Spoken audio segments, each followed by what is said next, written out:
आइए सबसे पहले हम गायत्री मंत्र का पाठ करेंगे। सभी आंखें बंद कर लें। ओम भूर्भुवः स्वाहा तत्सवितुर्वरेण्यं भर्गो देवस्य धीमहि धियो यो नः प्रचोदयात्। ओम। आज हम सभी विद्यार्थीगण गोपीनाथ संगीत कला केंद्र पर उपस्थित हुए हैं। पूज्य गुरुजी कृष्णकांत गोस्वामी जी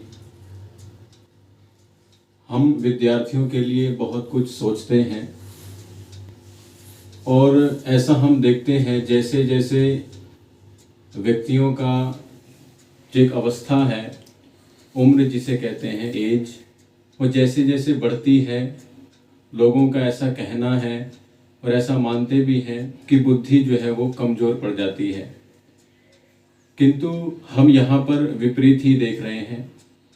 और क्या देख रहे हैं कि बुद्धि कमज़ोर नहीं बल्कि और बढ़ती ही जा रही है।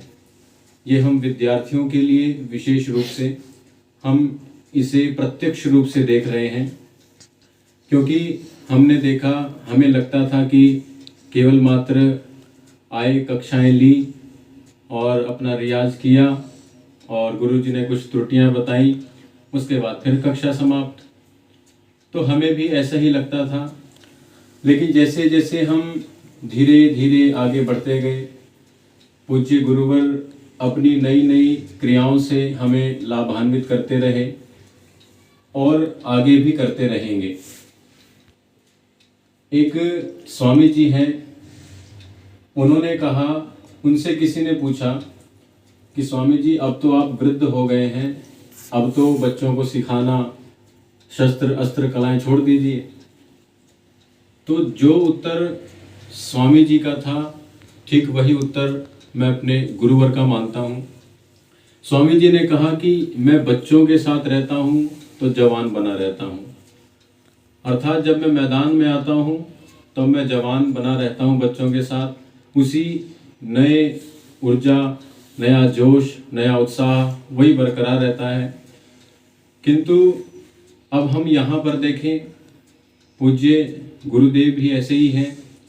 बच्चों में वो देखते हैं प्रतिभाओं को, उनकी नई नई कला कौशल को, और उन्हें अलग अलग कॉम्पिटिशन्स में, प्रतियोगिताओं में बड़ी दूर दूर लेकर के जाते हैं। और उन्हें ऐसा नहीं चाहिए कि मेरा नाम हो। देखिए, सामान्य रूप से तो हर व्यक्ति चाहता है कि मेरा नाम होना चाहिए, लेकिन एक विशेषता अलग चीज़ होती है, जो कि हमारे शास्त्रों में लोकेशना के नाम से जानी जाती है, कि लोग कहें कि हाँ बहुत प्रसिद्धि हुई, मेरी प्रसिद्धि हो। किंतु हमारे गुरु जी का ऐसा बिल्कुल भी ध्येय नहीं होता, केवल मात्र बच्चे आगे बढ़ें। और आपको मैं एक बात और कहूँगा, थोड़ी अंतरंग बात है, कि गुरु जी प्राय यही कहते हैं कि मेरा क्या है, मुझे तो चले जाना है, किंतु जो नई पौध है, नया जो वट वृक्ष है, वो ये मेरे बच्चे हैं। तो जब इन बातों को मैं अपने अंतर मन से विचारता हूँ, सोचता हूँ, समझता हूँ, तो जो हृदय है, आँखें हैं, नम हो जाती हैं और ऐसा लगता है कि वास्तविकता यहीं पर है। ये जो हमारे सम्मुख बैठे हैं, ये गुरुदेव, ये हमें ढूंढने से भी नहीं मिलेंगे। तो इसीलिए इसी उद्देश्यों से गुरुजी नई नई क्रियाओं को, नए नए क्लासेस को, इसे हम कहें, और गोष्ठी भी कह सकते हैं, बैठक, मीटिंग, कोई भी आप नाम दीजिए, किंतु ये सार्थक होती है और ये हमारी ही उन्नति के लिए होती है। ऐसा नहीं कि कोई व्यक्ति आया, उसने सुना और उसे लाभ हुआ नहीं हुआ, वो तो हमें पता नहीं, लेकिन हमें तो अवश्य में वो लाभ होता ही है, क्योंकि हमारा जो विशेष संबंध है और जो इस कला का मुख्य उद्देश्य है कला केंद्र का, कि यही है कि बच्चों को संगीत का ज्ञान होना बहुत ही आवश्यक है। बच्चे आजकल हम देखें, पुरानी जो हमारी पद्धतियाँ थी, आज तो ठीक है, लाइट म्यूजिक, भाव संगीत, सुगम संगीत, ये सभी गा लेते हैं, किंतु एक ताल में गाना किसी से अर्थात परतंत्र होकर के गाना, एक स्वतंत्रता है लाइट म्यूजिक में, या अपना कुछ हम बिना किसी ताल के गाते हैं तो वो एक स्वतंत्रता है, और जो कि हमारी परंपरा से हमें अलग करती है, पृथक पृथक करती है। तो इन्हीं उद्देश्यों को लेकर के गुरुजी ने आज एक प्रकार से हम गोष्ठी कहें, एक बहुत ही अच्छा समागम कार्यक्रम रखा है, और इसका मुख्य जो उद्देश्य है, विषय है, वो है संगीत के मुख्य पहलुओं पर विचार। तो आज हम सभी के समक्ष पूज्य गुरुजी का सानिध्य हमें प्राप्त होगा, और हम भी बड़ी तन्मयता से, लगन भाव से इस कार्यक्रम का प्रारंभ करेंगे। आइए अब मैं गुरुजी से विनम्र निवेदन करूंगा, गुरुजी अपने विचार और हमें मार्गदर्शन प्रदान करेंगे। ओम।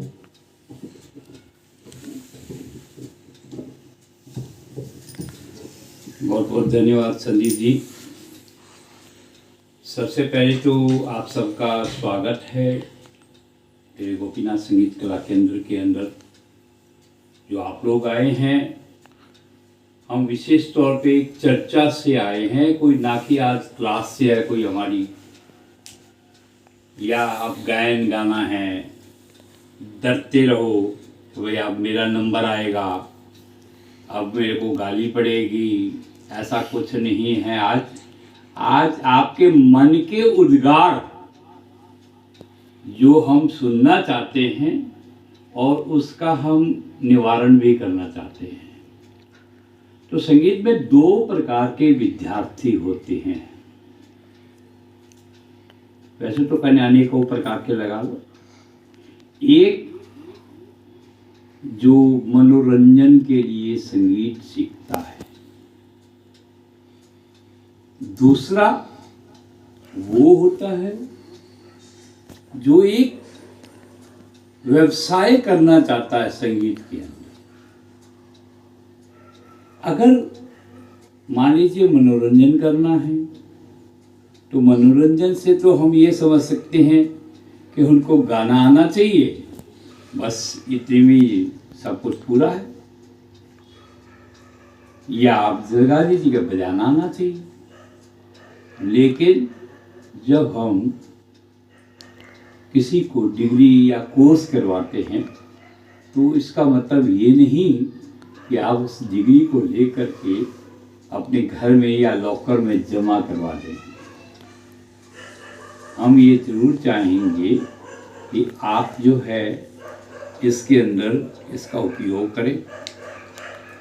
तो सबसे पहले हम ये लगा लेते हैं कि संगीत के अंदर जो दो प्रकार के विद्यार्थी बताए, मनोरंजन के लिए तो मैंने आपको कहा ना कि कोई ऐसा नहीं है प्रतिबंध, लेकिन जो व्यवसायिक संगीत सीखते हैं, या ये लगा लीजिए कि अगर कोई मनोरंजन के लिए भी सीखता है, तो अगर वो नियम से सीखता है तो उस शिखर पे बैठ पहुंच जाता है कि जो उसको एक अच्छा गुरु या अच्छा गायक शास्त्रीय संगीत का मानते हैं। हमारे यहाँ पे केवल एक शास्त्रीय संगीत ही तालीम दी जाती है, और शास्त्रीय संगीत का ही एक सब सर्वोच्च स्थान है।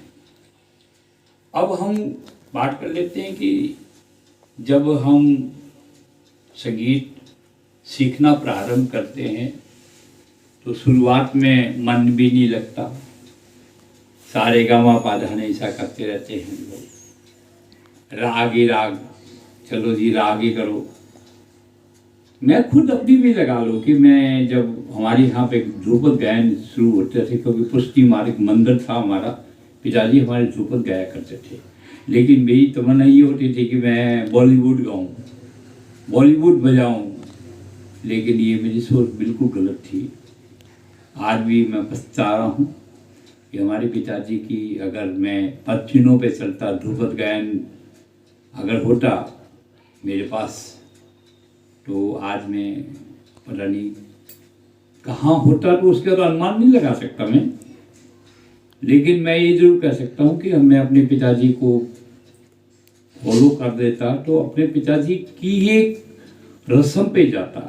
लेकिन कुल मिलाकर के हम फिर भी ये कह सकते हैं कि मैं शास्त्रीय संगीत ही हमारे यहाँ पे क्लासिकल चाहे जितना आता है हम सीखते हैं। अब हम ये लगाना चाहते हैं कि बहुत सारी विद्या